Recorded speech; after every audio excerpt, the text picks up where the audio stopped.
Hello, everyone, and welcome to today's IG Live. I'm looking forward to the next half an hour. We are going to be joined by Tracee Stanley. Hi, Tracee. Please request to join the chat, and we're going to share the next 30 minutes together. I'm so excited to have you. Welcome, everyone.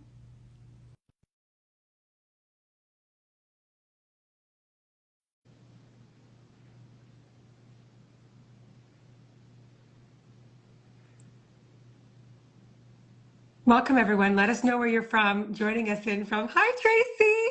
Hello, hello. How are you? So good to see you. Oh, Thank you for having me. thank you for being here. I was preparing for our chat today, and I have to tell you, Tracee, I like something just like settled in, and I feel completely just calm and centered. And I think this is what you give people in this world when they're. Have you heard this feedback before around your presence? And even before we just met, like I just felt this wave of um like I said, just I was just like this, because normally I'm pretty high energy, like but I'm like, no, I want to be talking to Tracee. Uh, I love that. Well, I'm glad to hear that. I'm glad to hear that that is the effect. I would say it's probably not always that way, Yeah, but thank you for the reflection. tell me, where are you joining us from? I, I'm actually joining you from the traditional homelands and the contemporary homeland of the Tewa people in northern New Mexico. You're in New Mexico. I am, Wow, yeah. how beautiful. Oh, that's wonderful.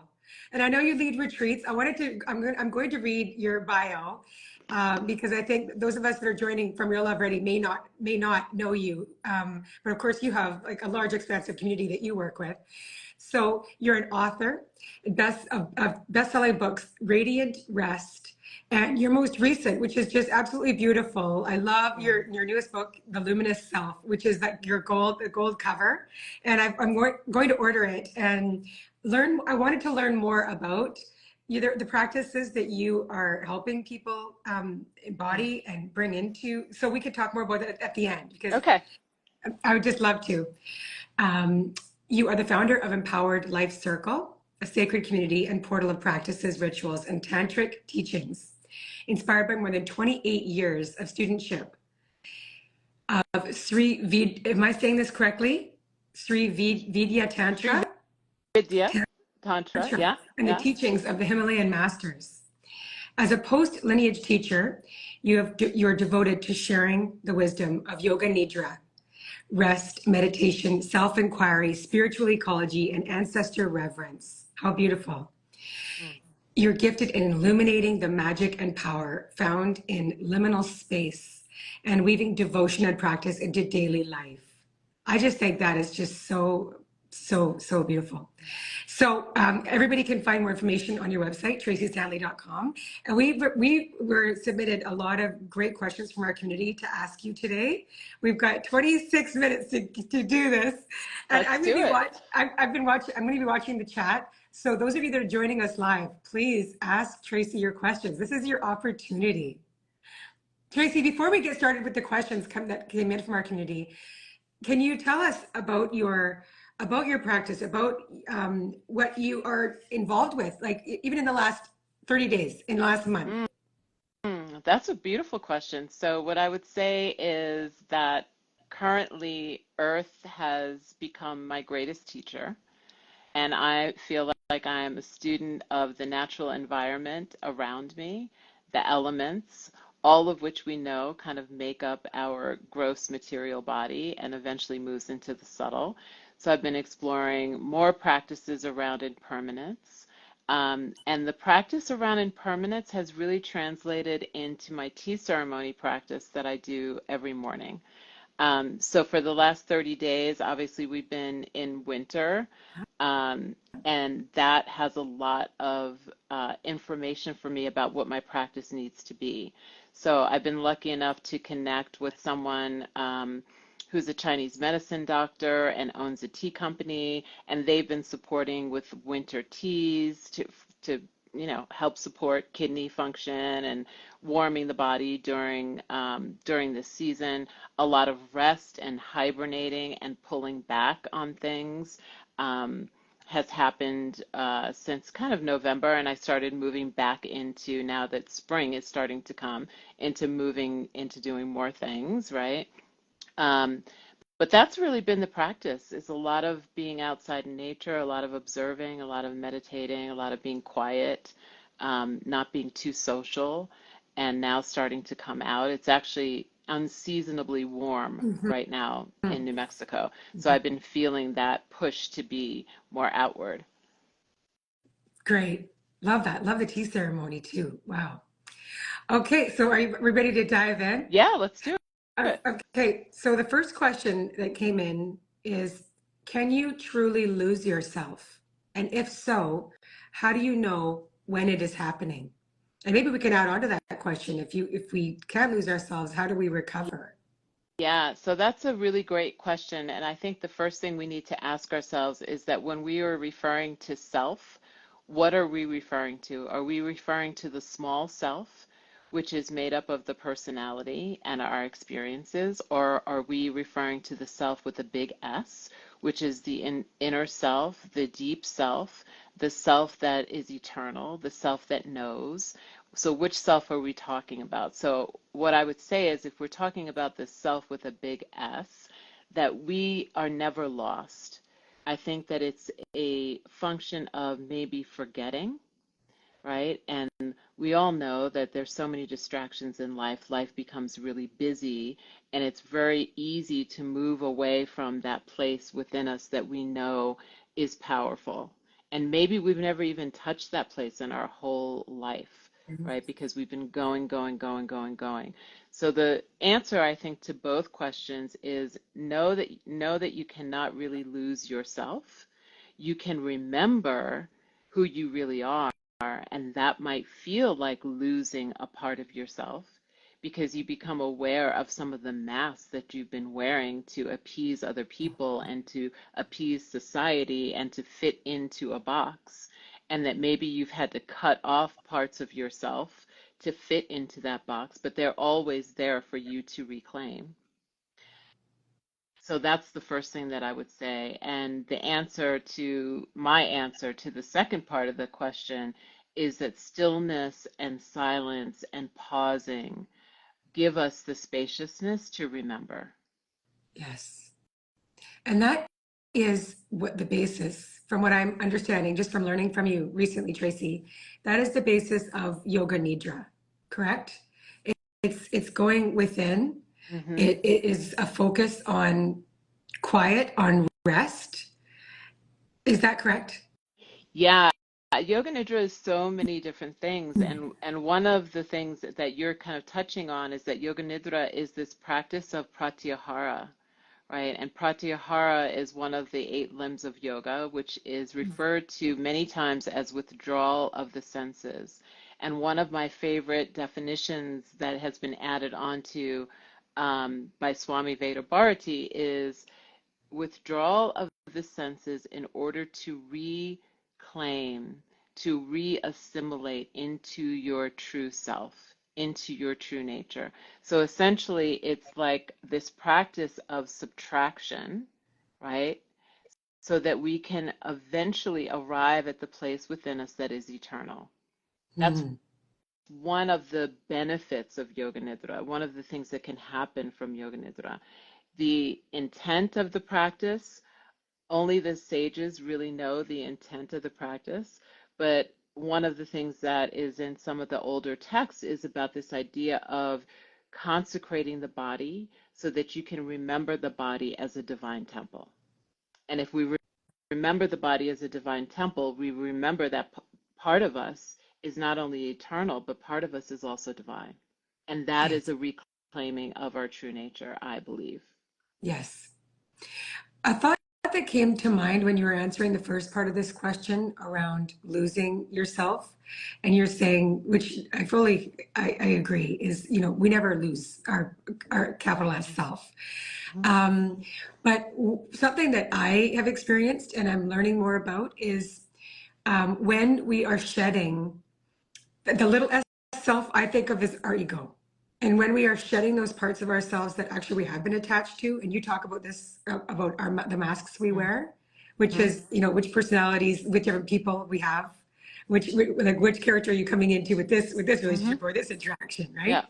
And I think it just makes me think is when we are letting go of those ego parts of ourselves, the s, like, you actually, it can be painful and disorienting, and you're thinking I'm losing parts of myself, but actually it's like in the meantime it's like you're gaining the more you're seeing more of your true self.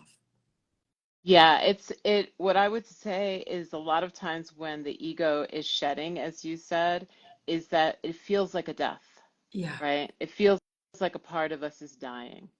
And the question is, are we able to discern whether that part of us needs to die? And are we ready to let it go? And what I always ask people to think about when they're in a transition, because the transition in life is usually that part of life where there is some part of the ego, the part of us that we thought was permanent, right? The life we thought was permanent is somehow being asked to be released, and it's painful. So the transitional points in life are like the perfect places to ask these questions and to remember that there's always a part of us that is dying, and there's always a part of us that is being born. And so when you hear that question Mm, and or that statement and it feels like, oh, well, that doesn't really feel true, you can ask yourself, how many times have you died and been reborn in this lifetime alone? How many times have you had to reinvent yourself, right? Because you lost that mm, job, or you had to go back to school, or you became a new mom and you lost this other part of your life and something else was born, mm. right? It happens to us all the time. We're constantly going through the cycle of death and rebirth. And our inability to grasp that as a truth in life is really a source of suffering. Yes. And it happens to all of us, right? Yes. It's, none of us are exempt No. from it. So we can just continue to hopefully do some work around it and also just be discerning around noticing when it's time to let something go before the painful lessons start to come that force us to let it go before we feel quote unquote ready. Yes. Mm, love that. How can I figure out what I am passionate about? These are big That's such a good, questions. yeah, I love it. this is It's such like, a I good love just question. like, yeah, I know. So you know what I would say is that there's a practice in yoga around negating something to get to the essence of a thing. And I would really ask myself, because I like to make lists of things, I like to do mind maps. Ask yourself, what are the things that you're currently doing that you are absolutely not passionate about? Mhm. So let's get those things out of the way, right? And then you'll be left with a different list. And from that list, start to look at what are the things that bring you the most joy, that bring you the most awe, that bring you the most peace, that bring you the most activation and inspiration. And those things might not be something that you currently are doing in your quote unquote job, right? Because a lot of times we feel like our passion has to be a career or something that we do, right? But we also have to be realistic that a lot of times we need to make a living. Yeah. But that doesn't mean that you have to put all your passions and your dreams and your inspirations in a box that you don't think about while you're in the midst of a career. Mm. And then once you start to see that you have this joy and you have this awe that comes from these different things, to me, the question is there a way in which you can start to incorporate these things into your life on a daily basis, into your job, into how you communicate with your family, into how you relate to your community?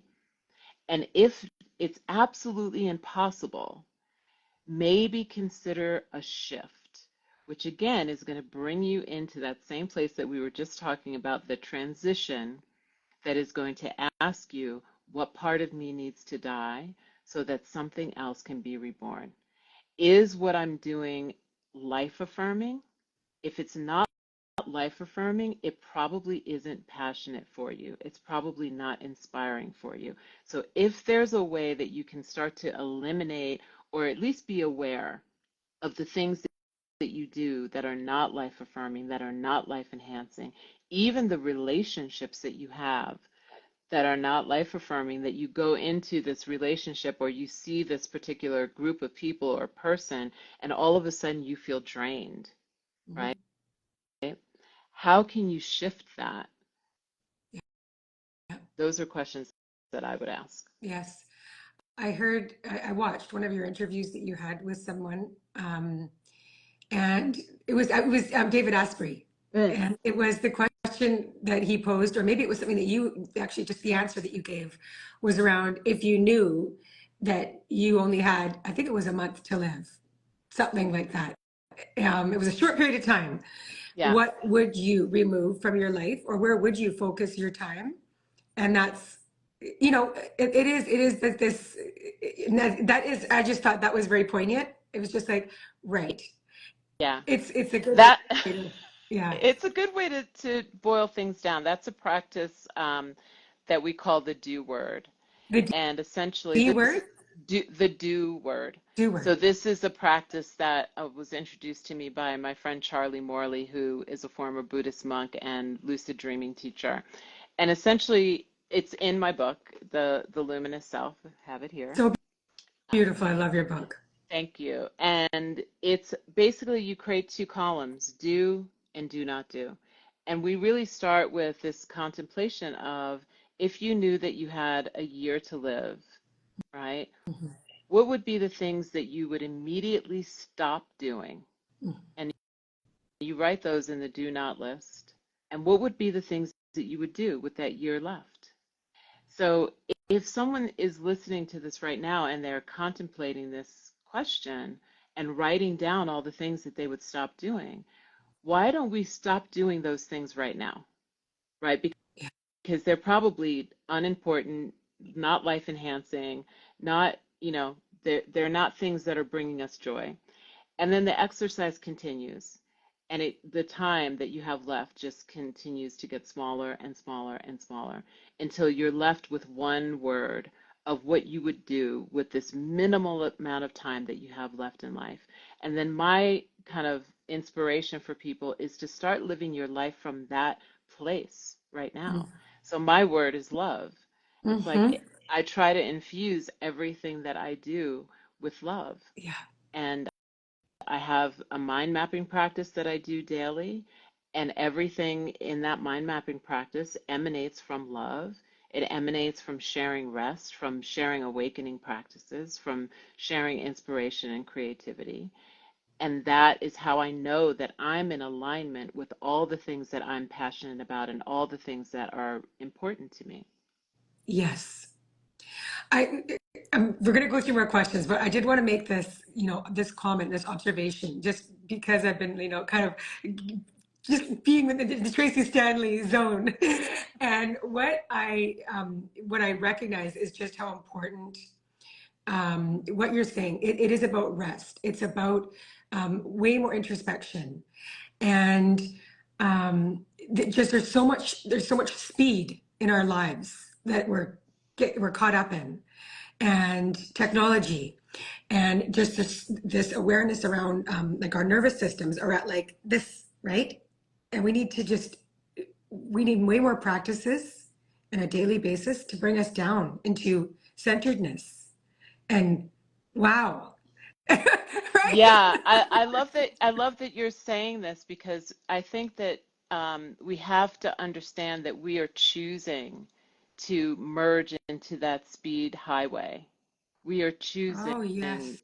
to do that, right? And that we can, it's not to say that we can opt out permanently because we have to live, we have to make a Yeah. living, we have to do things, right? But I think that if we opt out occasionally, maybe daily, even just for 5 minutes, even just for 20 minutes to lie down, it allows us to recalibrate because the overculture is running in our cells. That whole idea of the doing, doing, doing. If I stop, I'm going to miss out. If I stop, I'm going to, fall behind. The overculture is really designed to keep us in that place of being fearful that we're not enough and reinforcing this idea that we are not worthy, whether it comes in the packaging of, anti-aging creams. You're not, Right. young enough, you're not thin enough, you're not smart enough, you're too this, you're too that, you're not enough Yeah. this. And so here's the thing that we can give you to make it all better. And the thing that we're going to give you to make it all better keeps your awareness on the external. Yes. And the real truth and the real power is inside. So when we pause, we actually get to put a spoke in the wheel of all of that speed, even if it's only for 5 minutes, to remember who we really are. And that's the most important thing that we can do. Because when we remember who we remember that we are all connected and that our thriving is connected to the person next door to us, to the person in the Middle East, to the person in the Congo, to the person that you don't even think about or know about, right? But Yeah. we're connected to the community, to the collective, to the earth. And Yes. we don't know that unless we pause and stop and reflect and Yes. are in silence. Yes. For some period of time, 5 minutes is all we need every day. Right. Somebody's asking this in the chat, Tracee. How do you find the balance between detachment and engagement in the world? How to cultivate detachment without falling into apathy or nihilism? Yeah, that's a really nuanced question. Yes. And one of the ways that I believe that we can do this is by having a daily mind mapping practice. Yeah. A daily mind mapping practice helps you to be able to see, how do I stay engaged? What are the obstacles that I'm facing in life? And what are the auspicious actions that I need as antidotes to those obstacles? What is in the center of my mind map, the do word? How can I be active in being able to spread this? So somebody earlier, I think, said peace was their word, their do word. And a lot of times we think about this idea like, oh, peace, it means that I'm just going to relax and I'm not going to think about all the things that are going on in the world.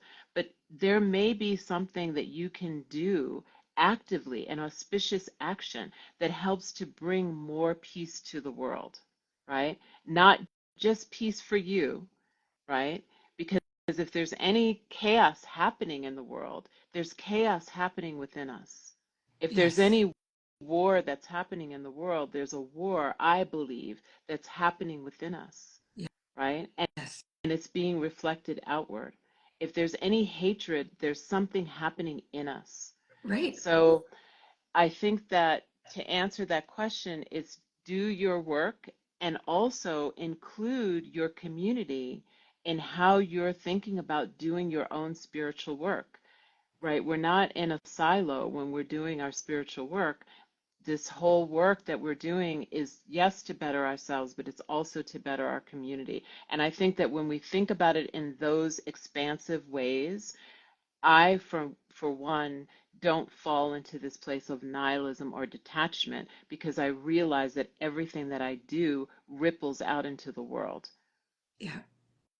And it's like you're saying, it's impossible to be detached because we are all connected. Yeah, we can pretend, but Yeah. that does, I believe, lead to suffering because we then have a sense that there's something that's not right. There's something that is missing. And if we don't look into the collective, we're always going to be in that place where something feels like it's missing. Yes. And so we can start with something as simple as reclaiming our connection to Earth and our natural surroundings, Mhm. right? Because sometimes that might be a little easier than connecting to everything, and then slowly allow that awareness to continue to expand from there. Yeah. Somebody in the chat was asking about your mind mapping. And you have this in your book, right, Tracee? Yes, Like, yes, it and is. so Yeah. is there a way that you can is if there's probably no quick way to explain it, but so in the middle, can you give us some a vision of how this works? Yeah, I can give you a short vision. So, mind mapping is also known as radiant thinking. And so you can think about it as a core idea, a core essential idea that is essential to who you are. And there's a process of finding what those words are, and then creating a mind map that kind of the ideas radiate out from the center. Mm. And so, in the way that I like to do the mind mapping, we think about what is an obstacle. And then if you have an obstacle, because we have to acknowledge our obstacles, they're different daily. We might have the same obstacle for a year, but every day there's going to be a new obstacle. How do we bring in an antidote for that obstacle? What action is auspicious for us to dissolve or to soften that obstacle? What is a form of daily devotion, daily self-devotion, self-care that we can do every day? How can we be in a way that we serve our community, that we give back to our community? What are our long-term goals that we have over the next year? And how can we create auspicious actions every day that serve those goals, right? What is the whisper of the soul? What is the message that's coming through from my meditation practice? So then that also means that in your mind mapping, you have to acknowledge that there's time for self-care, there's time every day for some sort of meditation or journaling, and I have to do these actions. I don't just do the mind map and then put it away. I actually keep the mind map open so that I can make sure I'm doing these actions. I'm connecting with my community. I'm taking care of myself. I'm living from a place of that, let's say, final word on the do list, which, like I said earlier, mind is love. Um, Yes. so a mind map is something that keeps you accountable. Hmm. Um, it keeps you in the flow of devotion without it feeling like this disciplinary thing that you're doing to yourself every day. It has a softness to it that allows you to thrive, and I've found it over the years to be very, very powerful. And that's just amazing. How we'd have one more question. Is that okay? Yeah, that's It, fine. it goes by so fast. Okay. Um,